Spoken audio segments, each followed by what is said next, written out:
శిలువ ధ్యానాలు 16వ రోజు. గలిలయుడగు యేసు, నజరేయుడగు యేసు వారిలో ఒకడు. మూడింటిని ఒప్పుకోనటువంటి పేతురు ఏ ఒక్క చోట తనను తన గురువుతో ఒప్పుకోనటువంటి పేతురు యేసు చెప్పిన మాట నెరవేరటం. పేతురు వెలుపటి ముంగిట కూర్చుండి ఉండగా ఒక చిన్నది అతని యొద్దకు వచ్చి, నీవు గలిలయుడగు యేసుతో కూడా ఉంటివి కదా అనెను. అందుకతడు, నేనుండలేదు, నీవు చెప్పు సంగతి నాకు తెలియదని అందరి ఎదుట అనెను. అతడు నడవలోనికి వెళ్ళిన తరువాత మరి ఒక చిన్నది అతనిని చూచి, వీడును నజరేయుడగు యేసుతో కూడా ఉండెనని అక్కడి వారితో చెప్పగా, అతడు ఒట్టు పెట్టుకుని, నేనుండలేదు, ఆ మనుష్యుని నేను ఎరుగనని మరలా చెప్పెను. కొంతసేపైన తరువాత అక్కడ నిలుచున్న వారు పేతురు నొద్దకు వచ్చి, నిజమే, నీవును వారిలో ఒకడవే, నీ పలుకు నిన్ను గూర్చి సాక్ష్యం ఇచ్చుచున్నదని అతనితో చెప్పిరి. అందుకు అతడు ఆ మనుష్యుని నేను ఎరుగనని చెప్పి శపించుకొనుటకును ఒట్టు పెట్టుకొనుటకును మొదలుపెట్టెను. వెంటనే కోడి కూసెను. కనుక కోడి కూయక మునుపు నిన్నెరుగనని ముమ్మారు చెప్పెదవని యేసు తనతో అనిన మాట పేతురు జ్ఞాపకము తెచ్చుకొని వెలుపలికి పోయి సంతాపపడి ఏడ్చెను. ఇక్కడ మనకు పేతురు యొక్క హృదయం కనిపిస్తోంది. పేతురు అందరూ అభ్యంతరపడినా నేను అభ్యంతరపడను అని చెప్పాడు. అప్పుడే యేసు ఆయనకు చెబుతూ, కోడి కూసే లోపల 3 సార్లు నా గురించి అభ్యంతరపడతావు అని చెప్పాడు. కానీ ఈయన ఒప్పుకోలేదు. ఎంతగా యేసును ప్రేమించాడు అనంటే, ప్రధాన యాజకుడి యొక్క బంట్రౌతుని చెవి తెగ నరికేంతగా ప్రేమించాడు. ఏమాత్రము రిస్క్ అన్నది ఆలోచించుకోకుండా వెంటనే వరలో ఉన్నటువంటి కత్తి తీసి ఆయనను తెగ నరికే ప్రయత్నం చేశాడు. కానీ యేసు మార్గం అది కాదు, శిలువ మార్గం అది కాదు అని మందలింపబడితే, ఆయనను పట్టుకోవటానికి వచ్చినటువంటి బంట్రౌతుల ఎదుట, సైన్యము ఎదుట నుండి పారిపోయాడు. పారిపోయినటువంటి పేతురు అలాగే పారిపోయి ఉండలేదు సుమా, దూరము నుండి యేసును వెంబడిస్తున్నాడు. దీని అంతం ఏమవుతుందో చూడాలి అని నిర్ణయించుకున్నాడు. అలా నిర్ణయించుకొని వచ్చి పేతురు వెలుపటి ముంగిట కూర్చుని ఉన్నాడు. వెలుపటి ముంగిట అంటే లోపల ఆయనను గురించినటువంటి తీర్పు జరుగుతోంది. దాన్ని వినటం కోసం ఉత్సుకుడై వెలుపటి ముంగిట కూర్చున్నాడు. ఈరోజు ఈ 40 ధ్యానాలలో నా ప్రశ్న, కనీసం ఇంత రిస్క్ చేసి ఇంత తెగించి వెలుపటి ముంగిట కూర్చోవటానికైనా నీలో మనసుందా అన్నది ప్రశ్న. బహుశా ఒకవేళ పేతురు కంటే ఎక్కువగా క్రీస్తును ప్రేమిస్తూ ఆయనతో సిలువ వేయబడటానికి సైతం ఆయన పక్కన నిలబడుకోవటానికి నీవు ఒకవేళ తెగించి ఉంటావో లేదో నాకు తెలియదు. కానీ కనీసం పేతురును పోలి వెలుపటి ముంగిటనైనా కూర్చునే ధైర్యం క్రీస్తును గురించి నీకు ఉన్నదా అన్నది ఈరోజు ప్రశ్న. అక్కడితో ఆగకుండా అతని యొద్దకు ఒక చిన్నది వచ్చి, గలిలయుడగు యేసుతో కూడా ఉన్నావు అనంటే, నేనుండలేదు అన్నాడు. తరువాత ఇంకొక చిన్నది చూచి, నజరేయుడగు యేసుతో కూడా ఉన్నాడు అనంటే, ఒట్టు పెట్టుకుని కూడా నేను ఉండలేదు అని అన్నాడు.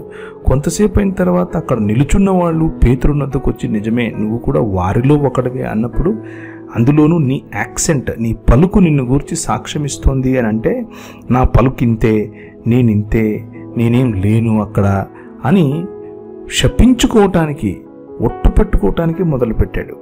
శపించుకోవటానికి కూడా మొదలుపెట్టాడు. ఇక్కడ పేతురు గారి యొక్క మరి చిన్నపిల్లల లాంటి మనస్తత్వం మనకు తెలుస్తోంది.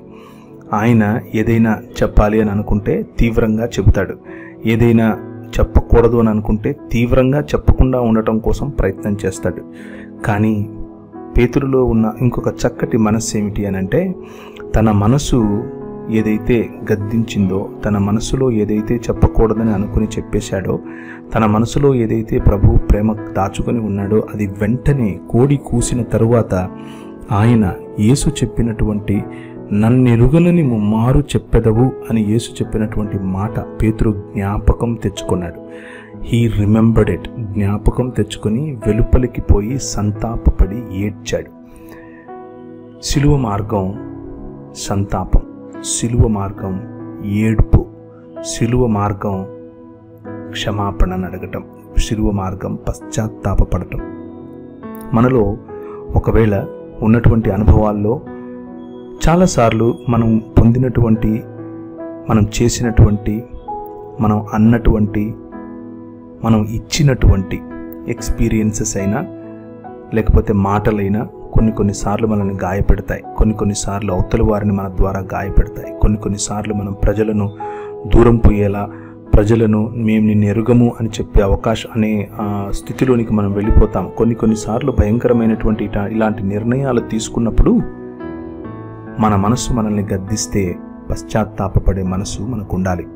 ఇది పేతురు దగ్గర నుంచి నేర్చుకోవాలి. సాక్ష్యం ఇస్తున్నటువంటి వాళ్ళు లేదు అంటూ తనను తాను ఒట్టు పెట్టుకుంటూ తనను తాను శపించుకుంటూ తిరిగినటువంటి పేతురు మరుక్షణమే యేసును నేను ఇలా అవమానించానా, యేసు చెప్పిన మాట నిజమైంది కదా, నేనెంత దౌర్భాగ్యుణ్ణి, నా ఆలోచన విధానం ఎంత బలహీనమైంది, నేను ఎంతగా యేసును నా వాడు కాదు అని అందరి ముందు నేను ఆయనను తిరస్కరిస్తున్నాను అన్న విషయం ఆయన గుర్తు తెచ్చుకొని సంతాపపడ్డాడు, ఏడ్చాడు. చాలాసార్లు మనకు ఈ సంతాపపడే ఏడ్చేందుకు అవకాశం దొరకదు. మనం పెంచుకున్నటువంటి ఈగోల కారణం చేత. మనం ఎక్కడ తక్కువైపోతామో అని ఎదుటివారి ముందు సంతాపపడటానికి ఇష్టపడం. మనం ఎక్కడ అవతలి వారికి చులకనైపోతామో అని చెప్పి నోరు తెరిచి ఏడ్చి క్షమాపణలు అడగలేం. ముఖ్యంగా మగవారికి ఏడవటం అంటే ఒక బలహీనత అని అనుకుంటారు. కానీ పేతురు మనకేం చెప్తున్నాడు అనంటే, ఏడ్చి మనసులో ఉన్న భారాన్ని తొలగించుకుంటే పరిశుద్ధాత్ముడు ఆ భారాన్ని నుండి మనకు కావలసినటువంటి తృప్తి కలిగినటువంటి మేలుకరమైనటువంటి జీవన విధానాన్ని మనకిస్తాడు. అటువంటి జీవన విధానంలోనికి మనం వెళ్ళులాగున ప్రార్థిద్దాం. మనస్సును తేలిక చేసుకుంటూ, మనస్సును పారదర్శకంగా చేసుకుంటూ పరిశుద్ధాత్మకు అప్పగించాలి అనంటే మనం చేయవలసినటువంటి పని ఏమిటి అనంటే సంతాపపడటం, ఏడవటం. మన గురించి, మన పిల్లల గురించి, మన భవిష్యత్తు గురించి, మన సంఘము గురించి, మన ప్రజల గురించి, మనం తలపెడుతున్నటువంటి అనేక కార్యముల గురించి సంతాపపడి ఏడ్చి మారు మనస్సు పొంది తిరిగి దేవుని వద్ద బలాన్ని పుంజుకోవటానికి, బలాన్ని అడుక్కోవటానికి మనకు కొత్తగా ఏమీ ఫార్ములా అక్కర్లేవు కదా. ఇదే సిలువ మార్గం కదా.